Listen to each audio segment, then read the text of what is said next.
त्यांना सवय झाली कुठलं तरी स्टंट करायचं, कुठलं तरी असं स्टेटमेंट करायचं, मोठ्या नेत्यांवरती बोलायचं. मला असं वाटतं की पुणेकर हे पूर्णपणे सुज्ञ आहेत, त्यांना समजतं. काय झालं, एकदा दोनदा केलेलं पचून जातं, पण वारंवार असं काही केलेलं लोकांना त्याच्यावर विश्वास, अशा कुठल्याही वक्तव्यावर किंवा कृतीवरती लोकांचा विश्वास बसत नाही. म्हणून मला वाटतं सरळ सरळ निवडणूक लढली पाहिजे ना, हेल्दी कॉम्पिटिशन झाली पाहिजे. उगाच आपलं काहीतरी काढायचं, काहीतरी बोलायचं, त्याला काय अर्थ आहे का? आणि ठीक आहे, चला त्याच्या शुभेच्छा. आणि मी तुम्हाला सांगतो, पहिल्या दिवसापासून मी हे पाळलं. मी आज शेवटचा दिवस आहे प्रचाराचा. मी कुणावरती सुद्धा व्यक्तिगत टीका केली नाही, ना उमेदवार केली, ना त्यांच्या नेत्यांवरती केली, ना कुठल्या पक्षावरती केली. मला असं वाटतं ही देशाची निवडणूक आहे. या निवडणुकीमध्ये देशाचे प्रधानमंत्री कोण आहे हे ठरणार आहे.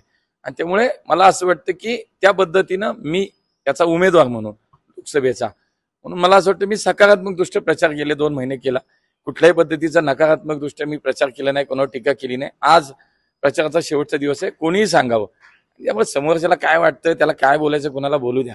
लोकांना सगळं कळतं. त्यामुळे कुठंतरी निवडणूक जवळ आली, मतदान जवळ आले की असलं काहीतरी बोलायचं आणि काहीतरी मग कुठंतरी काहीतरी असं वाटतं की सिंपती मिळावी, सहानुभूती.